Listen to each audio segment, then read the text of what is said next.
Before we get started, I'm going to announce the winner of the Halloween t-shirt giveaway. Congratulations to Shadowfire for winning this shirt from our Teespring store. Be sure to email us your address and t-shirt size, and we will mail out your shirt as soon as possible. Thank you to everyone who participated in our special giveaway.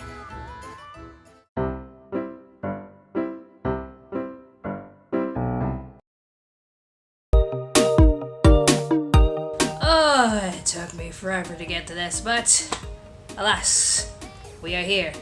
Everyone on Twitter wanted to know my thoughts on pretty much the one series that never got dubbed in the history of Sailor Moon dubs. Like, I remember years ago when I was in middle school, I wrote an actual letter to Cartoon Network, to the Toonami department, asking to, well, if you can't dub the episodes with the Sailor Stars, could you at least dub the first 6 episodes where it had Sailor Saturn, because she's my baby? Who are you? I am Sailor Saturn, and I am your guardian. My guardian? I'm serious, I did. I just wanted those episodes. I just wanted more episodes of Sailor Moon just to be on TV, but I understood why Sailor Moon Stars couldn't be on the network, because somebody's gotta think of the children. Also, please think of the children! But in case you don't know, the 5th season of Sailor Moon was known as Sailor Moon Stars, and it featured 3 Sailor Scouts that could bend their genders. So on Earth, they wanted to sing their song to try to attract their princess towards them. But they didn't really, they wanted to have as much attention as possible, and they felt that they could only get that attention as if they were a boy band. So they switched their gender. So by day, they were male singing idols, and by night, when they're fighting the bad guys, they transformed into female Sailor Scouts called the Sailor Starlights. And there's Star Fighter, Star Maker, and Star Healer. So you can understand why this never got dubbed and released back in the back in the early 2000s. But I still wanted it because more Sailor Moon, please. So finally, when Viz Media got their hands on Sailor Moon and they announced they were going to redub all of the episodes to their natural translations and natural genders, it made us all wonder if they were ever going to dub Sailor Moon Stars, and it finally happened. To which, here in good old Australia, we always get our media late. Thanks. So while everybody was watching the first part of this in July in America, Australia wouldn't get their copy until late October. To which I got my copy around, I think, November-ish, and I've been prepping and planning to try to get this video off of the ground, but other projects had to come first. But alas, here it is. I finally got to watch Sailor Moon Stars, and here's my thoughts on it. So naturally, without spoiling too much, because of the character progression, Chibi Chibi was voiced by Stephanie Sheh, who was also the voice of Sailor Moon. You alone? Chibi. Know where your mom is? Chibi. Okay, where'd you live? Chibi. You'll figure out why when you watch the later episodes of Sailor Moon Stars. Starfighter, they got Melissa Hutchison.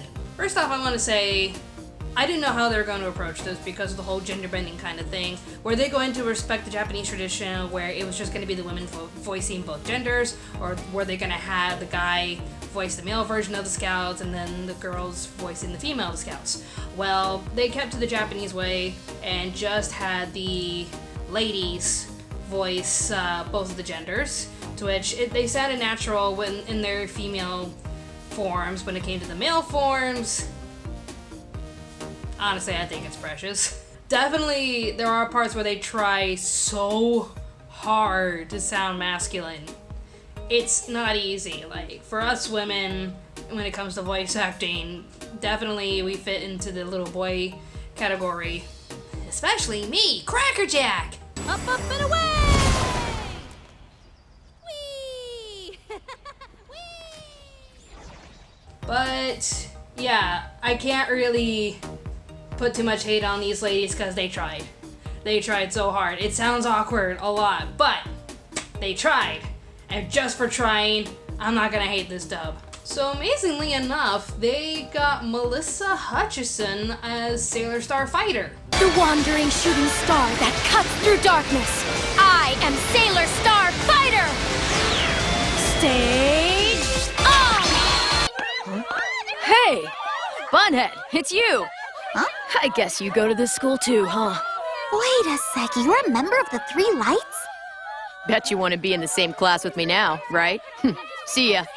Which, if you don't know, according to Melissa's credentials on the Anime News Network, there are some things that's like, okay, she's in this and that and whatnot. Like, there's a lot here I haven't seen before, like Cannon Busters, Saikano, She, the Ultimate Weapon, and Yokai Watch. She's in those. Those are the only anime things that she's in.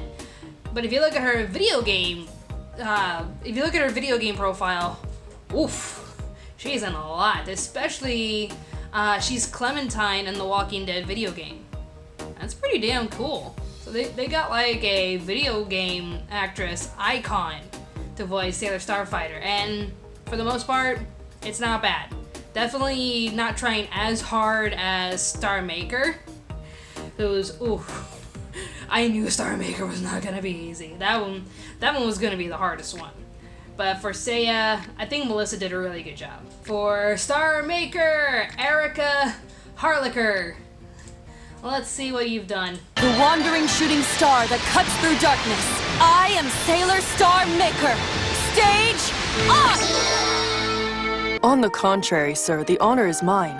You were invited by Cambridge University to join their research team at the Institute of Theoretical Astronomy. I must admit, I was a bit surprised to learn this about our very own physics teacher. Okay, additional voices for Kingdom Hearts 3. That's pretty cool, I'm just gonna see.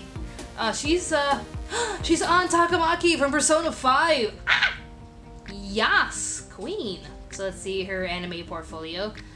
Axel World, she's Blood Leopard. Okay. Blue Exorcist, Nishiwaki. Don't remember that one. Dragon Ball Super. She's the new voice of Adele. That's cool. And in the Dragon Pilot, Hisone Masutan, she's Liliko. Okay, that's cool. Grand Blue Fantasy, the animation. She's Jita. I think that's how you pronounce it. She's Kurapika from Hunter x Hunter. There you go. So she's got a pretty impressive portfolio. But as for her overall performance as Star Maker, like, I can't hate her. It is so hard to do that role. Like, especially when she gets the one attack that defines her power as a creator. Like, fighter is the fighter, healer is the healer. Maker is supposed to be like, she has the power of creation. She is the creator, so of course she has Star Gentle Uterus!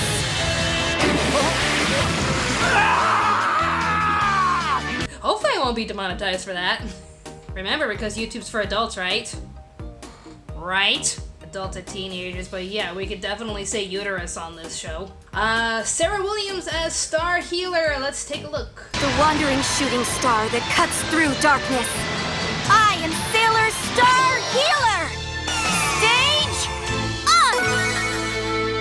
on! In honor of that courageous little cat, I will help you all just this once. So annoying. Just shut up. You're not even close to being my type, so stop wasting your time and keep away from me when we're not working. Pretty much the spiciest of all of the Sailor Scouts. Definitely a lot of video game roles as I see here. Let's see if I recognize anything. Oh, she's Jinx in League of Legends. Apparently there's Fire Emblem Heroes. She voiced Lavatine. I'm guessing that's Lavatine, the thing that Konata was looking for on Lucky Star. I got Lavatine, guys. Anime roles. Puck from Berserk, the new version. He took over as Puck. God bless you. Apparently, she's Susamaru from Demon Slayer. She was Midori Ikishima from Kakegurui. Oh, she's Sayaka from Madoka Magica. Nice. I wonder I recognized it. And she's also Lisbeth from Sword Art Online.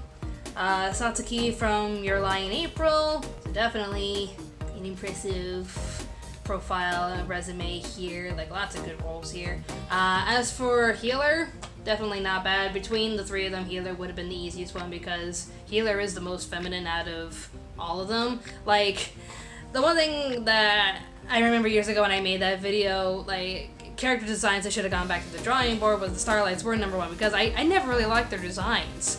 Like, I couldn't understand why. I'm sure it's because of cheap animation, and when you have a design, you're supposed to copy out like print work and like go, animates. They all look the same.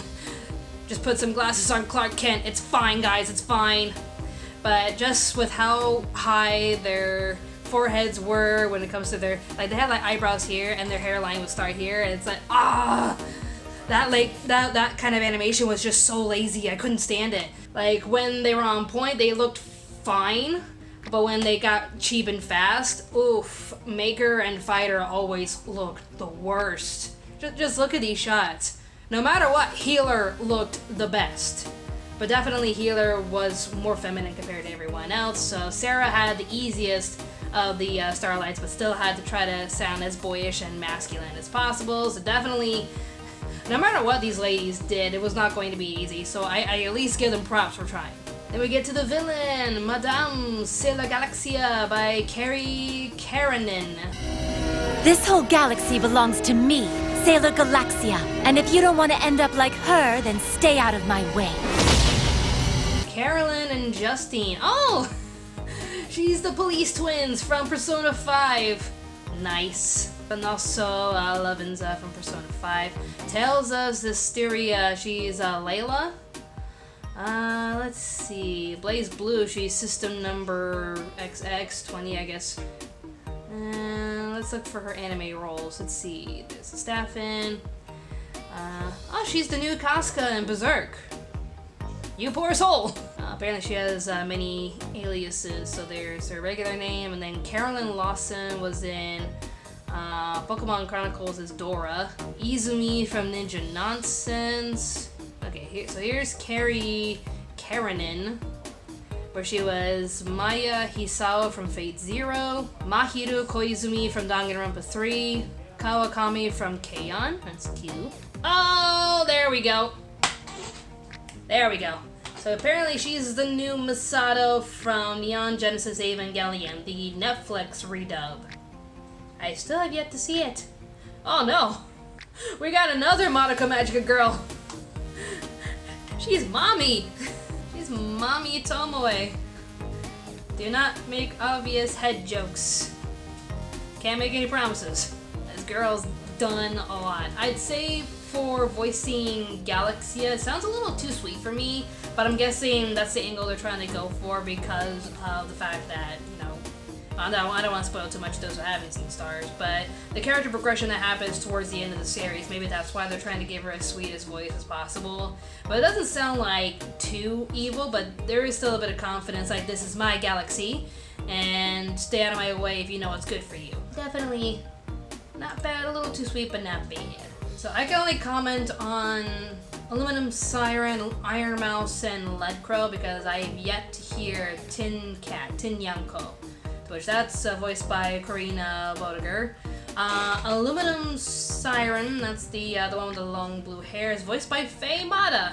Knowing that I've been lied to makes me so sad that I'm afraid I've gotten hungry again.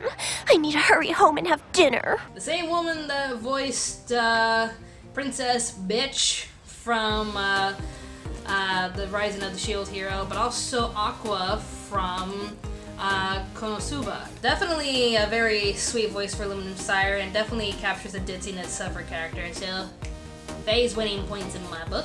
Kate Lee, who voices Iron Mouse, definitely got the mousy squeakiness to her voice. It definitely matches the character. It faded out.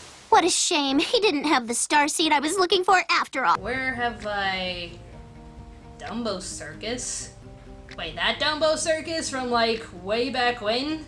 With those awkward animal suits? Are you talking about that Dumbo Circus? Dumbo Circus, flying from town to town. Now here's the part that's too good to be true. Dumbo Circus is coming to visit. You won't wanna miss it. Coming to visit you. The one that I watched as a kid. Girl! I mean, jeez. I'm looking at her date of birth. Okay, yeah, it's possible that you could have been voicing Dumbo back then. We'll find out, Fair Dinkum. Don't worry about it. There's something about this place that I can't figure. Stop! Oh my god, she was in Darkwing Duck as Honker Muddlefoot. Oh my god, this is one heck of a... She was Ralph and Muppet Babies. That's so cute. But she was Alex in Totally Spies. Wow, I'm a fan of hers now. Katie, let's meet. Anime cast, The Adventures of the Little Prince. Apparently she voiced the Little Prince. Wait, they count Hi Hi Puffy Amiyumi as one? Well, damn. She doesn't really have that much of a portfolio for the anime stuff, but she's Captain Blue Jr. from Beautiful Joe. Nice. And she's Suzu from Bubba. But yeah, we got like an iconic voice actress voicing Iron Mouse. No complaints here. Finally, we have Andy Rich voicing Lead Crow. How the mighty have fallen. You and I have been competing for the proud title of #1 anima mate for several years. But now you've been cast off to this godforsaken planet. I'm guessing this is Andy's first role because this is all that's on her portfolio. Let's do a little Google. Andy Rich. So I'm assuming this is Andy's first role, and not bad. I like it. So overall, I'd say it's not too bad. I just think overall Stars is one of the most awkward renditions of an anime to come from a manga, because the manga is, damn, it is so threatening and it's so dark. Like, the villains actually know what they're doing. And it is just so gripping that you're just like, oh crap, what's gonna happen? What's gonna happen? And you never know what's gonna happen. But Stars fell under the category of let's make this as formulaic as possible, just like how Sailor Moon always was. And it really showed, but it just felt like the animation got a little cheap, especially with how they animated the Starlights here and there. And the villains were just so incompetent. Like, I'm sorry, but Galaxia woke up Sailor Saturn in order to, like, get everyone ready to have their star seeds collected. So if she could sense that there was, like, a missing Sailor Scout when she released Nehelenia, but still relies on her henchmen to go out and collect star seeds, but they have no idea who has the star seeds. Don't you see the problem? If she knew that Sailor Saturn was, wasn't awakened, so she released Nehelenia in order to awaken Sailor Saturn. It's like, she even like gloats towards like the end of the series, like, who do you think woke you up? Who do you think woke up Nehelenia? That was me. And all because I did it to wake you up. And it's like, yeah, well, what took you so long to collect our star seeds? This wasn't a problem in the manga where she collected them one by one. She knew who they were. She knew what to do. She knew that only Sailor Scouts had star seeds. That's how pointless Sailor Moon Stars is when you think about it. Like, these henchmen are doing nothing. And to even prove my statement, she knew Mamoru had a star seed. She went head first to collect his. That's why he went missing throughout the series. Because he was the first one, to which in the manga, damn, she pretty much turned him to dust. She just Thanos snapped him right in front of Usagi. That was dark. But here, he gets on the plane, she kidnaps the plane, takes his star seed, and he even mentions Sailor Moon while he's dying. So, why couldn't she put two and two together? Sailor Stars was just a formula, but it's a formula that you can have, as this is a giveaway given by MadMan. So yeah, MadMan realized how big of a deal this was and wanted me to give out a free copy of Sailor Moon Stars to one lucky winner, and here's how you can enter. Using hashtag Sailor Moon Stars in the comment section to enter, so I can go through each comment to see, who really wants this DVD. Tell me what you think is my favorite part in Sailor Moon Stars. Yep. Out of all the episodes from when do we start? 167 to 200, I want you to guess which scene in all the Sailor Moon Stars do you think was my personal favorite scene of all. Leave your answers down below using hashtag Sailor Moon Stars if you want this copy of Sailor Moon Stars Part 1.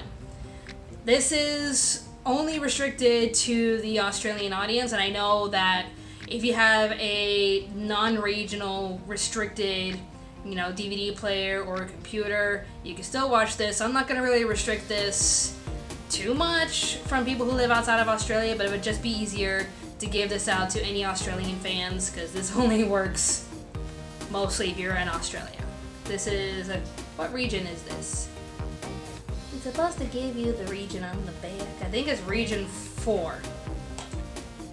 So yeah, if you're in Australia and you want this copy, leave a comment down below using hashtag Sailor Moon Stars. Guess which scene from Sailor Moon Stars is my favorite scene throughout the series. And if you guys don't guess it correctly, I'm just gonna choose which other scene I also like. Leave your answers down below. And if you live outside of Australia, I guess I could give this to you, but honestly, it'd just be, I don't know, fair for an Australian fan to have this copy. But I'm not gonna restrict it if you guys still want to enter. It's up to you. But also tell me, what are your thoughts on the Sailor Moon Stars dub? Do you think it's good? Do you think they're trying too hard? Do you think they shouldn't have dubbed it in the first place? Leave your comments down below. Coming up next, I will be reviewing My Bride is a Mermaid. This was a request from Scott, who has been sending me and Sumi a lot of amazing gifts. So just for the holidays, I'm going to give him the gift that he's been asking for, which is a review of My Bride is a Mermaid. And our next top 10 list is top 10 best anime of the decade. How am I gonna do this? I don't know. Help me. But we're taking requests and suggestions over at Facebook. The comment is pinned at the top of our Facebook page, so click on the link down below if you wish to submit which anime you think was the best anime released between the year 2010 to 2019, as in like November or December 2019. So if you want to participate and leave your suggestions, click on the link down below. Thank you all so much for watching. Good luck to you out there. Whoever wants this, you know what to do. More awesome videos will be on the way, so stay tuned, Anime America. Bye! Hey there, if you like what we do on this channel, be sure to subscribe and click on the notification bell. If you wish to support us financially, we do have a Patreon page with numerous rewards to fit your budget. Don't forget to follow us on Twitter at Anime America, and be sure to check out our other channel, Pop Spectrum. Thanks for watching, and stay tuned, Anime America.